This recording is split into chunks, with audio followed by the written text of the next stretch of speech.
Major funding for KPBS Evening Edition has been made possible in part by Bill Howe Family of Companies, providing San Diego with plumbing, heating and air, restoration, flood and remodeling services for over 40 years. Call 1-800-BILL-HOWE or visit billhowe.com. And by the Conrad Prebys Foundation, Darlene Marco Shiley, and by the following.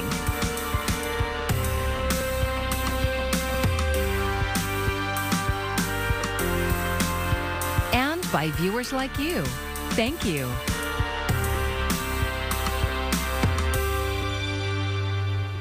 Good evening. It's Friday, August 12th. Thank you for joining us. I'm Maya Trabulsi. It's become the drug of choice, and San Diego County is being hit hard. We are talking about fentanyl, and tonight, new numbers show a dramatic spike in border seizures and deaths. As KPBS reporter Kitty Alvarado tells us, things are so bad, the DA's office is reaching out tonight to educate the public. All right, Dad, good night. Love you. Good night, son. I love you too. See you tomorrow morning. That night, Jaime Puerta's 16-year-old son Daniel overdosed on fentanyl. He's not coming back. My only child.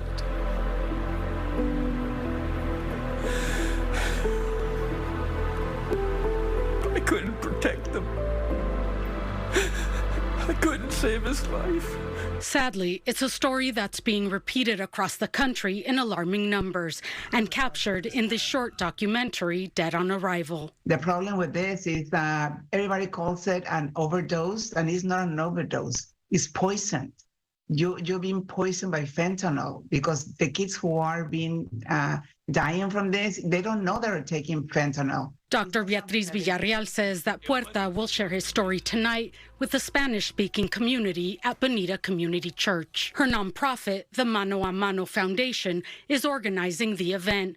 They hope to educate parents about the drug many of their children are buying and often taking without knowing it. And that's why it's so important right now to educate the community about this. Because even marijuana, cocaine, crystal meth is already, they come with fentanyl.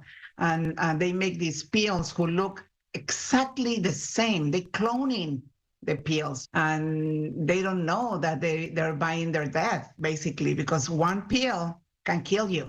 Randy Grossman, the U.S. District Attorney for the Southern District of California, says the statistics are staggering, and the majority of seizures by Customs and Border Protection are happening at our border. 60% of those seizures of fentanyl occurred right at our district, and that means San Diego and Imperial County are becoming an epicenter for fentanyl trafficking in the United States. The other statistics that are equally as impressive and deeply concerning are not just seizures, but the deaths in San Diego County alone. As we indicated, over 800 deaths attributed to fentanyl overdoses in the year 2021. Grossman says prosecutions of fentanyl cases increased 1,600% over the last 5 years, but says it will take a lot more than focusing on prosecutions to stop the epidemic. And we've also significantly prioritized our resources on community outreach and prevention efforts and education efforts to try to stop the death toll. Villarreal says education will save lives, and events like the one being held tonight that provides information and resources completely in Spanish for a community that is often overlooked is a good first step. Every time that we have something like this in Spanish, it opens the door for more education, for more support. She extended an invitation in Spanish saying the information provided tonight can save the life of someone you love. Vengan a la conferencia a aprender lo que es el fentanilo, lo que está matando a nuestros jóvenes de ahora, y esta información le puede salvar la vida. Kitty Alvarado, KPBS News. More local schools are getting ready to open next week, and now comes new COVID guidance recommendations by the CDC. What could that mean for masks or test to stay policies? Here's reporter Krista Wynn. After more than 2 years of disruptions at schools across the country due to COVID-19, the Centers for Disease Control and Prevention issuing promising new guidance just as students get back to class. We should look forward to a very different school year. We should look forward to a school year where every child is in school, in person, full-time for the whole year. Among the biggest changes, the CDC removing its test to stay policy, meaning kids who are close contacts of someone testing positive for COVID-19 won't have to take regular tests and test negative to remain in class.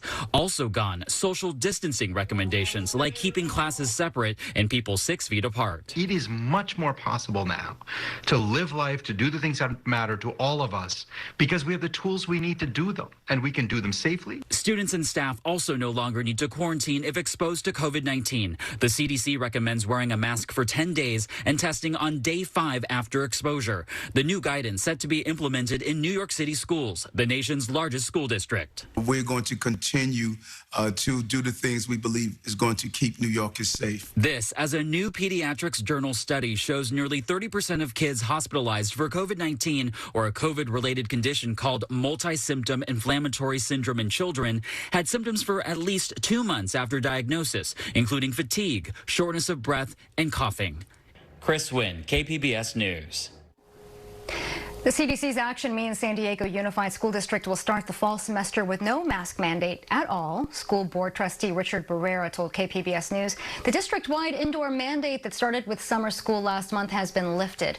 A mask requirement could return to individual school sites if an outbreak of COVID cases is reported. San Diego Unified starts classes August 29th. It was welcome back to school today for some students at San Diego State. They weren't your typical college students. You could say they were old school. Here's KPBS education reporter MG Perez. I'm so glad you're back. Thank you so much.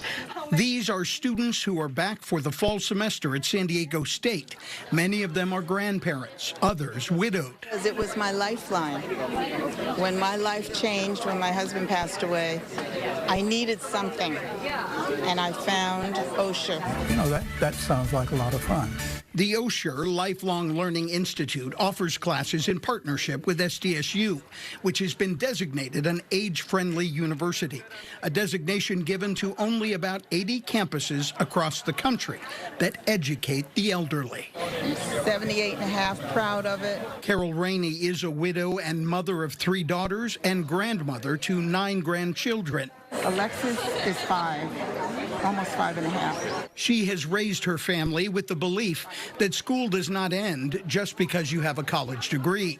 She has a bachelor's degree in elementary education that she used to teach and is back for more. And I've taken music classes, philosophy classes, literature, history, movies, just about everything. Qigong. That is a type of karate. All of these students have completed courses on campus, and some say they have the gray hair to prove it. They also have the attention of the university's president, who has prioritized this valuable population. It's diverse not only in terms of ethnicity, race, gender, identity, socioeconomic status, and multiple identities. And we want to be cutting edge in that demographic as well. The classes offer due cost of tuition in the range of about $100. But like the traditional college students, they are offered scholarships if needed, plus much more. It not only is it intellectually stimulating, but it's a great social opportunity too. I've met a lot of people. We do things together. You know, the people are really nice and they're interesting. They're not just sitting at home doing nothing. This welcome back party was held on the picture-perfect Scripps Cottage patio at SDSU to celebrate the success stories and the students of a certain age who have created them. That when I stop growing, I won't have a reason to really continue. But as long as I'm growing, I get better and I have more to share with my children and grandchildren. And they love watching me grow. They love hearing about my classes. And that's an A+ at any age. MG Perez, KPBS News. And we should note that KPBS is a service of San Diego State University. Democrats have pushed a sweeping climate and health care bill through Congress. Today, the House approved the $750 billion Inflation Reduction Act along party lines. It gives Medicare the power to lower prices for some prescription drugs, including a $35 cap on insulin, and extends Affordable Care Act subsidies. The bill also includes the largest investment to fight climate change in the U.S. history. San Diego Congresswoman Sarah Jacobs told our media partner 10 News that it will help people save money in the long term. The investments that we'll be making in green energy, in making our homes and our communities more energy efficient and resilient, will have huge benefits down the line, and will also work to bring down the cost of gas, which we know is something that is really impacting families in San Diego and across the country right now. More immediately, there are tax credits for solar panels, electric vehicles, and electric HVAC systems. The legislation also imposes a 15% tax on large corporations. President Biden says he will sign it into law next week. The number of people hospitalized after falling from the border wall is on pace to surpass last year's record. KPBS border reporter Gustavo Solis spoke with UCSD Health's head of trauma about the alarming numbers. UC San Diego Health is on pace to receive a record number of patients who fell off the border wall this year, over 300, up from last year's 270. Dr. Jay Doucette says that there are so many border fall victims that they've set up a special ward in the hospital just for them. So it's not getting any better. The number of border falls is continuing to be the same or a little bit higher. Doucette says that he's noticed the number of patients increase since the implementation of Title 42, a Trump-era policy that blocks asylum to most migrants. He's also noticed more severe injuries since the 17-foot-tall border wall was replaced by a 30-foot wall. The most common injury we'll see would be a fracture of the lower leg. And frequently those fractures are open. That is, the bone has come out through the skin, which is a nasty kind of fracture. Gustavo Solis, KPBS News. We have some breaking news out of Major League Baseball and a big disappointment for Padres fans. Fernando Tatis Jr. has been suspended 80 games after testing positive for a performance-enhancing substance, and that means that he cannot play this year. The All-Star shortstop had been on the injured list all season after breaking his wrist before spring training. In a statement, the Padres said they were surprised and extremely disappointed, as well as hopeful that Tatis will learn from this experience. The San Diego County Water Authority is praising Governor Newsom's plan for the future of California's water supply. In the face of historic drought and worsening climate change, Newsom has proposed investing billions of dollars over the next 2 decades on water recycling and desalination projects. The general manager of the County Water Authority called it the right approach, saying conservation alone cannot keep up with the demand. In San Diego County, over the last 30 years, we've invested heavily in conservation, in new water supplies and infrastructure. And so we're in very good shape. The county has a number of so-called pure water projects in various stages, including the Oceanside Purification Plant that's now online, and a project in the East County that just started construction.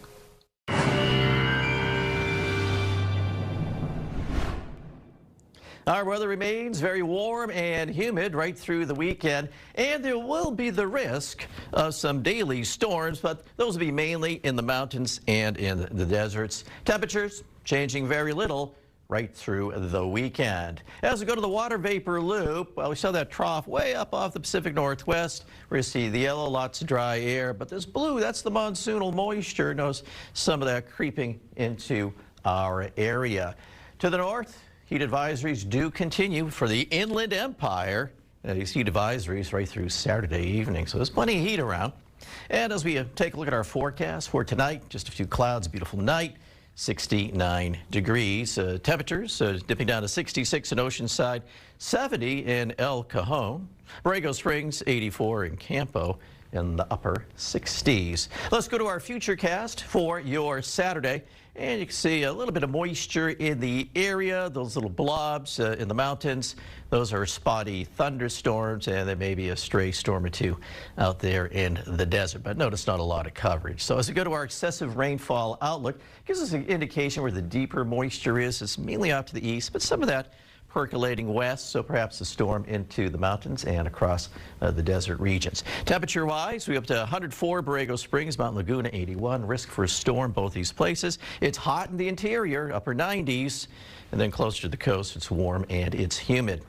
Looking at Sunday's excessive rainfall outlook, once again, mountains, the deserts could see some spotty thunderstorms. So here's our forecast of the coast. It's warm and humid. Clouds and sunshine. Inland sections will be hot in the 90s.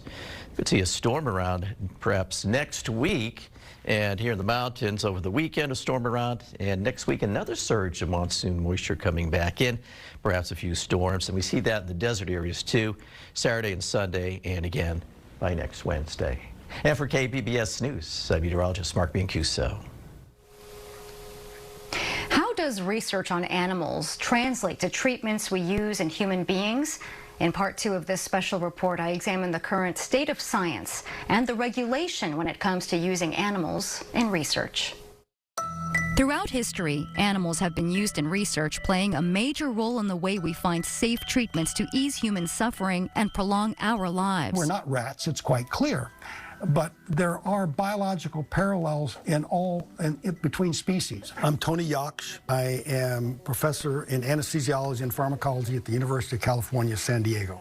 He says the COVID-19 vaccines are perfect examples of how animal trials paved the way for an urgently needed medication. And that first injection in the arm did not occur just, well, let's just try the first person who wants to volunteer. A tremendous amount of work had been done with the animal models to, in fact, show that there was no adverse events. But are animals the only option in the year 2022? A growing number of experts are saying no, especially when it comes to companion animals like dogs. In a statement to KPBS, the FDA says it's important to select an appropriate model for particular exploration, and sometimes the best model for a study is a dog.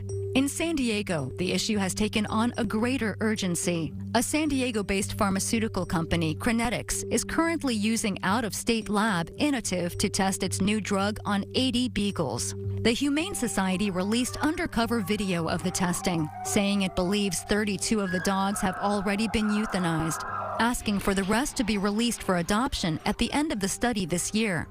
Both Crinetics and Innovative issued statements to KPBS saying they are acting lawfully and ethically. Crinetics says it follows strict guidelines and requires its contractors to do the same. For those dogs that are still safe, are still alive, are still healthy, there's no regulation that prevents them from being adopted out. Dr. Aisha Akhtar is a neurologist and public health specialist who worked at the FDA for 10 years. By ignoring the suffering of animals, we create conditions that cause our own suffering. She contends that animal testing is too unreliable and outdated to really give us answers. Despite the fact that the Food and Drug Administration will require all new drugs and vaccines to be tested on 2 different species before moving into human clinical trials, 90 to 95% of all the drugs and vaccines that pass all those animal tests that are found safe and effective in those animals end up not working or are unsafe once they get tried in humans. Saying 90-95% is misleading. Dr. Joseph Garner is a professor of comparative medicine at Stanford University. He says the issue is more nuanced. The vast majority of drugs entering human trials fail, but for other reasons. And I deeply believe that we can improve the translation of animal results into humans. But at the end of the day, there are just certain things that you have to do in animals, but we can reduce the number. And Congress is poised to make it easier for the FDA to allow for more non-animal options. The FDA Modernization Act of 2021 aims to allow for more alternative methods like cell-based assays, organ chips, and computer models. It doesn't take away animal testing, but it allows drug developers to start using more modern, human-relevant testing methods in place of animal testing. We can do better when it comes to preclinical test methods and apply 21st century strategies that rely on human biology, not so much on beagles. It passed the House in June and is now before the Senate. Back at UCSD, Dr. Yaksh says if there is a way to replace animal testing, pharmaceutical companies would be inclined to do it, especially from a financial standpoint. Researchers, scientists, people in drug development, they're not stupid. If you can show a better way to develop a drug and a molecule to treat that patient that SMA patient, that Huntington's chorea patient, that Alzheimer's patient. If you can show a better way to do it, bring it on, because I promise you, people will be beating your door down. I asked Dr. Yaksh to view the undercover footage taken by the Humane Society. Though the video was edited down and could not be watched in its entirety, he said from what he could see, it looked like standard practice. The oral intubation looked fine to me. And to be quite honest, the technicians were very sympathetic and caring of the animals, I thought. I asked Dr. Lawrence Hansen to view the same footage. This is as good as it gets for these animals. There's nothing unusual about this. I'm a board-certified neuropathologist, anatomic pathologist, and clinical pathologist, but I need to make it absolutely clear I'm not speaking for the UCSD School of Medicine. I'm just speaking for me. Hansen, a member of several animal welfare groups, speaks from an ethical viewpoint. He protested against the use of dog testing at the university almost 20 years ago. It seems particularly egregious to use dogs for animal research, for vivisection animal research, because dogs and humans have a history that goes back 15,000 years. We produced an animal that is hardwired to love us, and beagles are particularly easy to take advantage of. Did you, in your time as a student, test on animals? I didn't test on them. I did something worse than that. I killed 2 dogs. I killed one dog in a physiology lab when I was in medical school, and I tortured slowly to death another dog when I was in a surgery clerkship where they wanted us to practice surgical techniques on dogs. It's a karmic debt that I can't pay back. As for the dogs that do make it out of labs and into families, what is clear is their capacity to forgive for whatever they may have endured in the name of helping humans. You saved them. And you can read more on our website, kpbs.org, and there you can also watch part 1 in case that you missed it. Both parts of the special report will air at 8:30 tonight on KPBS This Week. Some promising signs lately when it comes to inflation. In the Friday Business Report, SDSU's Miro Kopik tells us we'll have to wait and see if we've reached a turning point. You know, we've seen from a consumer perspective, gasoline prices declined about $1 over the last 45 days. The other side of the coin is food. Butter was up 26%, eggs 38%, and even coffee 20%, where we got a double dose of good news. Not just the consumer price index was down, but the producer price index was down 0.5 point. This is the first time in 24 months that the producer price index has declined. And that, again, was driven by energy and gas prices. But for the first time, even though food prices increased, we're seeing commodity prices looking forward starting to kind of edge down, which is important because those will be translated to consumer pricing in September and October and November. So we may see food prices moderate over the next few months. That's why, even though, you know, we don't want to be too bullish at this point, we're hoping to see if gas and energy prices kind of stay moderate, then the food prices will start to decline. I'm Judy Woodruff. Tonight on the NewsHour, the receipt from a search warrant reveals agents retrieved top secret documents from former President Trump's home. Coming up at 7 after Evening Edition on KPBS. Princess Cruises has canceled nearly a dozen round-trip cruises in and out of San Diego. KPBS reporter Jacob Ayer says the cruise line cited labor challenges as the reason for the cancellations. Was on the Princess. This is a... Darcy Healy is an avid cruiser. My first cruise was in 1986. And since then I've taken 44 cruises. And my last one was just last month. We went to Alaska. She's dealt with canceled cruises due to the pandemic, but remains optimistic about her upcoming trip on the Princess Discovery out of the Port of Los Angeles in October. Even in light of the recent cancellations the company has made in San Diego. Princess has canceled, they say because of labor shortages, which I believe. I mean, because they want the money. And San Diego definitely wants them here for the money. The cancellations include 11 cruises on the Diamond Princess, all previously slated to set sail from San Diego between September 1st and November 13th. It comes as the company was supposed to make its first large-scale return here in more than a decade, and it means 40,000 fewer passengers coming through San Diego, with each round-trip cruise pushing roughly $2 million into the local economy, according to the Port of San Diego. In a statement, Princess Cruises said, with rising occupancy levels and their commitment to guarantee the Princess experience, Princess has made the difficult decision to cancel a limited number of voyages that will provide them additional time needed to overcome their labor challenges. Guests impacted by the local Princess cancellations were offered transfer options or future credits to an equivalent cruise with $100 to spend on board. A cash refund was also available. In a written statement, the Port of San Diego's Vice President of Maritime, Michael Lafleur, said, Princess Cruises have been an important part of the Port of San Diego's growing cruise business, and they'll continue to be in the future. While the cruise industry and overall travel industry continues to face unprecedented challenges, the cruise lines have shown and will continue to show resilience. Princess still plans 13 sailings starting later this year in San Diego. According to the Port of San Diego, it's anticipating roughly 140 cruise calls for the 2022-23 season, with ships at or near full occupancy. That's up roughly 45% higher than last season. Jacob Ayer, KPBS News. Lemonade, lemon bars, lemon trees, basically lemon everything.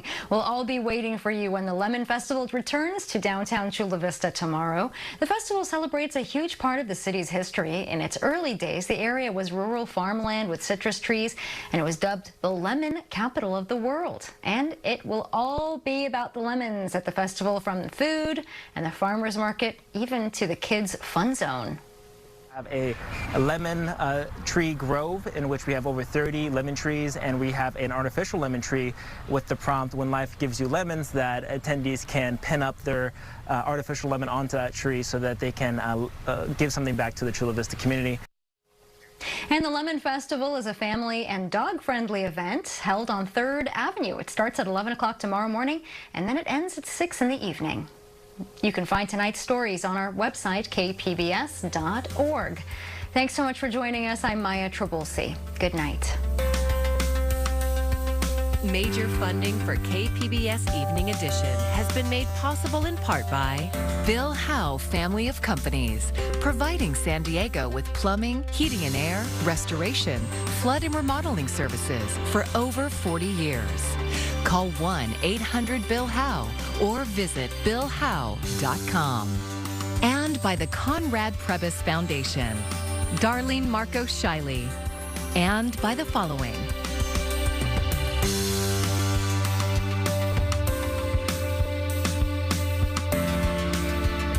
And by viewers like you. Thank you.